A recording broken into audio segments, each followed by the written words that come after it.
안녕하세요. 뉴스반장입니다. 며칠 잠잠하다 싶었습니다. 그러면 그렇지 뭐가 뭘 참는다고 그의 무식함은 단 하루를 버티지 못했는데요.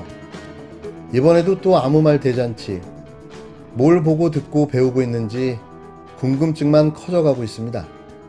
정책 준비가 부족해서 내지 발언 실수할까봐 피하는 거 아니냐라는 일각의 그 의혹의 시선이 있던데 그건 아닙니까? 근데 보도 보니까 지금 그 윤석열 후보께서 스피치 훈련 열심히 받고 있다는 보도도 있던데 맞습니까? 어제도요 질병 코로나 관련해가지고 간담회도 하시고 기자들도 만나시고 예.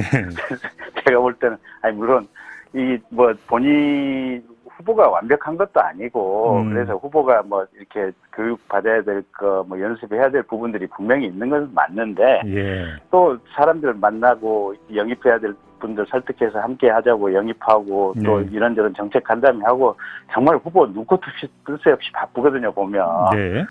13일 윤석열 캠프에 합류한 김경진 전 의원이 MBC 라디오 김종배의 시선집중에 출연해서 한 말입니다. 윤석열 후보는 교육이 필요하다는 그의 발언에 빵 터졌는데요. 교육이 덜 된 윤석열을 모시고 일하는 그가 무척 힘들어 보였습니다. 윤석열 전 검찰청장이 코로나19 전문가 간담회에서 코로나19를 우한 바이러스라고 불렀는데요. 느닷없는 우한 바이러스 발언에 모두가 깜짝 놀랐습니다. 윤 전 청장은 12일 오전 서울 종로구 캠프 사무실에서 코로나19 대책 마련을 위한 전문가 간담회 후 기자들과 만나 미국의 화이자와 모더나 백신은 우한 바이러스를 전제로 해서 만든 백신이라고 말했습니다. 세계보건기구 WHO는 질병 이름에 특정 지역명을 쓰게 되면 혐오 차별을 유발할 가능성을 우려해 지역명 없는 질병 이름을 권고하고 있는데요. 윤 전 청장은 정치적 방역이라고 생각한 사례가 무엇이냐는 질문에는 재작년 12월 중국 우한을 중심으로 코로나19가 창궐하기 시작했다며 지난해 1월부터 대한의사협회나 의료 전문가들이 중국발 입국을 강력히 통제해야 한다고 요구했는데 과학적으로 접근하면 10분 타당하다고 답했습니다. 이는 이미 당시 세계 여러 국가에서 강력한 입국을 통제했으나 효과가 없었던 걸로 판명난 내용이며 우한 바이러스라는 말도 이제는 어떤 누구도 사용하지 않는 말인데요. 이에 대해 이재갑 한림대 감염내과 교수가 정치권에서 중국 입국자 차단 문제가 다시 거론된 데 대해 무슨 정신으로 그런 얘기를 하는지 모르겠다고 평가했는데요. 이 교수는 13일 오전 CBS 라디오 김현정의 뉴스쇼와의 인터뷰에서 이같이 밝혔습니다. 이런 의견들도 나오는데 이건 어떻게 봐야 됩니까? 이건 정말 떼진한 얘기고요. 정말 무슨 정신을 가지고 그런 얘기를 하는지 모르겠는데 전 세계 중에서 지금 코로나로 인해서 고통을 안 받고 있는 국가가 하나도 없잖아요. 정말 꽉 막았던 베트남도 요새 하루에 9,000명씩 확진자 발생하고요. 그리고 호주도 요새 하루에 600명씩 환자 발생해서 완전히 호주 같은 경우는 자국민도 못 들어오게 했었거든요. 한동안 유행 심할 때는요. 맞습니다. 네. 예, 그런데도 불구하고 어느 국가나 지금 코로나로 인해서 다 고통을 겪고 있는데 지금 작년 3월 얘기를 하고 있다는 거는 저는 무슨 생각을 하고 지금 앞으로 할 일도 많아 죽겠는데 이미 그런 논란을 다시 만든다는 거는 정치인으로서 도리가 아니라고 생각합니다. 정치인으로서 도리도 아니고 또 정신 나간 소리다 이런 강한 지적과 질타를 해주셨습니다. 이런 얘기는 다시는 나오지 않았으면 좋겠어요. 이제는 정말. 그런 논란은 이미 작년에 다 이미 해결이 된 부분이고요. 지금 그거 논의해서 뭐 어떤 도움을 받겠습니까? 지금 앞에 놓인 일들이 얼마나 산적해 있는데요. 왜 윤석열의 시계는 돌아가지 않는 걸까요? 늦으면 20년, 좀 덜 늦으면 2년 전 딱 그 시간에 멈춰 있습니다. 이런 그의 생각은 극우 유튜브 채널에서만 지속적으로 방송하는 내용들인데요. 제발 이제는 극우 유튜브를 끊어야 할 때가 온 듯합니다. 주변의 참모들은 더 이상 유튜브를 못 보도록 말려야 할 텐데요. 역대 정치인 중 가장 우측에 가 있는 그가 한심할 따름입니다. 당시 검찰총장은 극히 이례적으로 감찰부가 아닌 인권부에 재배당하라고 지시하였습니다. 또한 그 과정에서 내부의 반대 의견을 설득하는 과정을 거치지 않고 이를 묵살하였습니다. 공수처가 윤석열 전 검찰청장을 감찰한 자료를 확보하기 위해서 법무부와 대검을 압수수색한 것으로 확인됐습니다. 윤 전 청장은 검찰청장으로 있을 때 옵티머스 펀드 사건을 부실 수사하고 한명숙 전 총리 사건의 위증 관련 수사를 방해한 혐의로 고발됐는데요.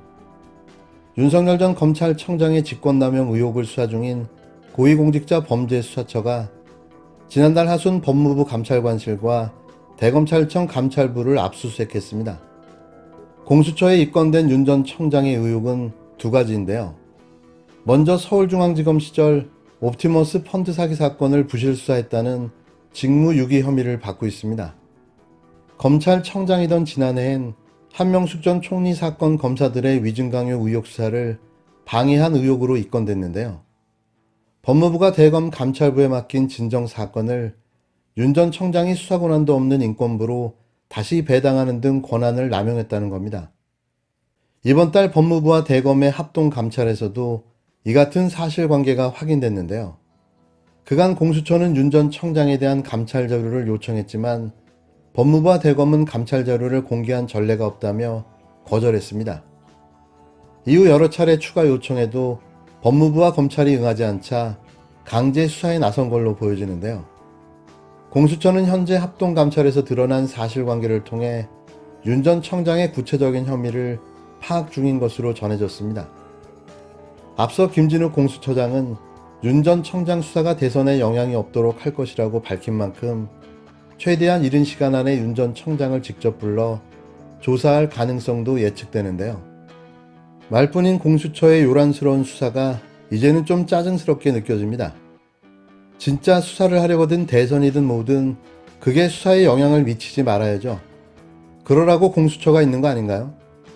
이 사람 눈치, 저 사람 눈치, 대선 눈치, 이래서 제대로 된 수사가 될 일이 없는 거죠. 점점 신뢰를 잃어가는 공수처, 더 이상 기대를 실망으로 바꾸지 말았으면 합니다. 이 지사 측에서는 뭐 다른 언급이나 이런 건 이 지사님 쪽이라고 특정할 수는 없는 거죠, 지금은. 그리고 이사님 쪽에서도 이와 관련돼서 굉장히 강한 우려를 표명한 걸로 알고 있고요. 그리고 또 이사님 쪽의 명예를 위해서도 이 사안들이 명명백백하게 잘 밝혀져야 되겠죠, 사실이. 그래서 진상규명이 먼저다라고 생각을 합니다. 13일 갑툭튀하며 등장한 윤영찬 협박 메일. 이재명 지지자들로부터 받았다는 이 메일 한 통이 민주당 경선판을 흔들려 하고 있습니다. 뜨거운 공방으로 치닫고 있는 경선 상황에서 이낙연 캠프 측근인 윤 의원에게 발송된 협박 메일. 그것도 이재명 열성 지지자라고 밝혔다는 의문의 이 메일 한 통. 두 가지가 의심되는 상황인데요. 첫 번째는 진짜 이재명 열성 지지자의 오바일 수 있다는 것과 두 번째는 이재명 지지율을 떨어뜨리고 이낙연 지지율을 끌어올리기 위한 자작극일 수도 있다는 건데요. 저는 감히 후자일 가능성이 더 크다고 말하고 싶습니다. 그건 수단과 방법을 가리지 않고 승리하겠다는 이낙연 캠프의 속내를 이미 봤기 때문인데요. 경선 불복도 불사하겠다는 이 캠프가 못할 게 뭐가 있냐는 의심에서입니다. 물론 이건 저의 뇌피셜이지만 말이죠.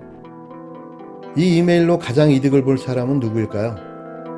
광주 1위들? 좀 웃기지 않습니까?